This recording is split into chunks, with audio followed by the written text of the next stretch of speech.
Hey there, welcome back to my channel. Today I'll be reading from the r/just no mail, so let's jump into it. The new boy I couldn't stop thinking about. I know this isn't going to be a popular opinion, but I never liked the new boy. When he first joined our class, all the girls went crazy for him. That's where I saw him, was sitting on a swing by himself and slowly swaying back and forth. It was for some reason tucked away in the basement instead of being in the main office. Anyway, as I walked down the narrow hallway, I heard voices coming from one of the rooms. At first, he'd ask me questions about myself, and I'd answer truthfully, not a thing.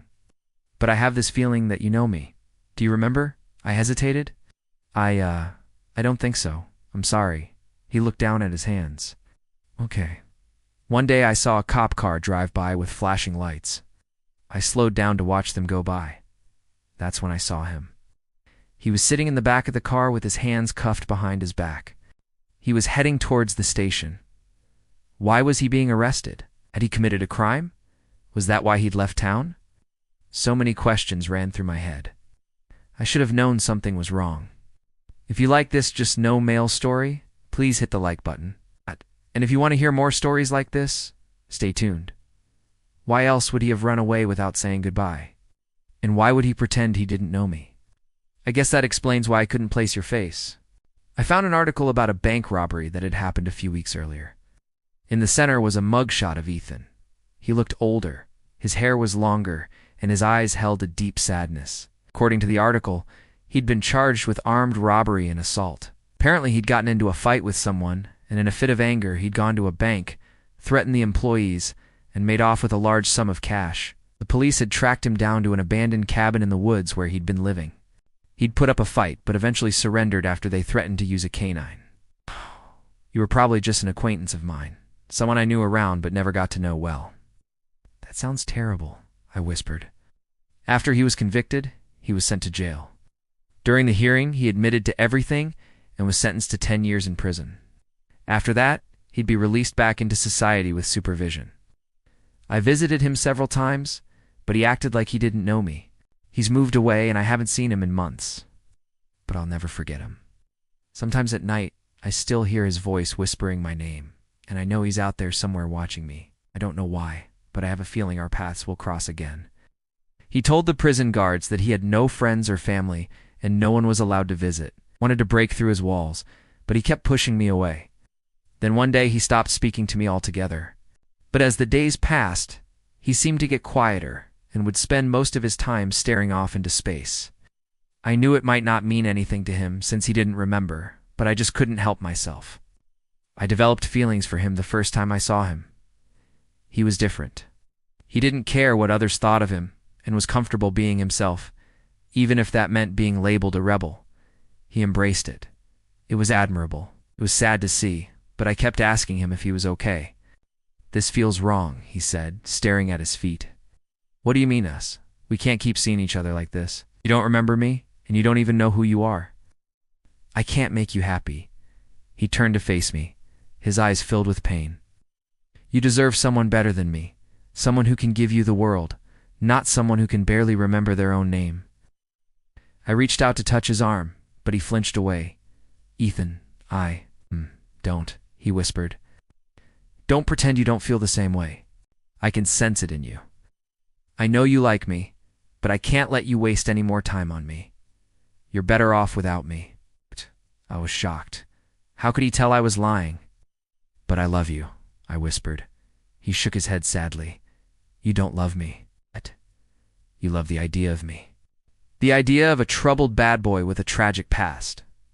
It's exciting to you. But I'm not. I'm just a broken person who can't even remember their own damn name. He turned away and started walking. Don't follow me. I don't want you to come after me. Please, just let me go. I watched him walk away, and that was the last time I ever saw him. Even though he never answered, he'd always respond by giving me a small smile. One day he finally opened up to me about how he did unrecognize anyone and could unremember anything about himself. He felt lost and scared. All he knew was his name was Ethan. That's why he always wore headphones and stayed silent.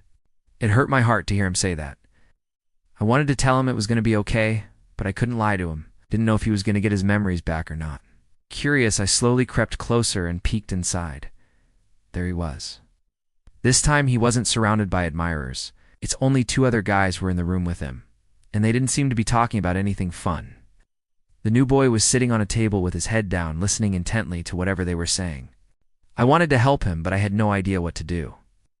I backed out of the room quietly and tried to forget about it. As I passed by, he stopped and turned to face me.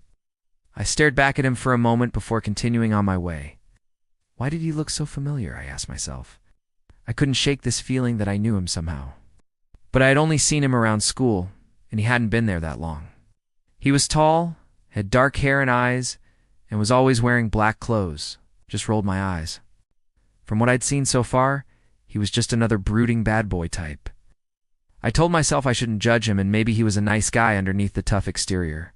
I never got the chance to find out, because all the girls kept swarming him like bees around a honeypot. They wouldn't leave him alone. But I wasn't one of those girls. One afternoon I was coming home from school, and I decided to take a longer route, so I could avoid the shortcut through the park. The next day, I was getting stuff from the printer room. At lunchtime, I was sitting by myself in the courtyard eating when he suddenly appeared in front of me. I dropped my sandwich in surprise. "Can I sit here?" he asked. I nodded dumbly, not taking my eyes off him. Do you know me?" he asked after a while. I blinked. I don't think so." "Why?" He looked away. "No reason," he muttered. Then he sighed heavily. "Look, if you do end up finding out who I am, I want you to know that I'm really sorry. I don't remember much, but I think I may have hurt you or done something awful to you in the past. If that's the case, I apologize. I don't remember." I looked at him, confused, but he looked away before I could say anything. He started visiting me every day during lunchtime. "Do you remember anything at all?" I asked him. He shook his head. "Nope." One day, Ethan confessed that he liked me, and I admitted that I liked him too. After school one day, we were walking together in silence when he suddenly stopped. "What is it?" I asked. Months passed, and I never heard from him again. A few days later, I went to the local newspaper office to see if they'd reported on the incident. I felt so betrayed. He'd hurt people. I couldn't believe he was capable of that. A year passed, and he was transferred to a psychiatric hospital for evaluation. He was deemed sane enough to stand trial. Today he's a free man, and that was the new boy I couldn't stop thinking about.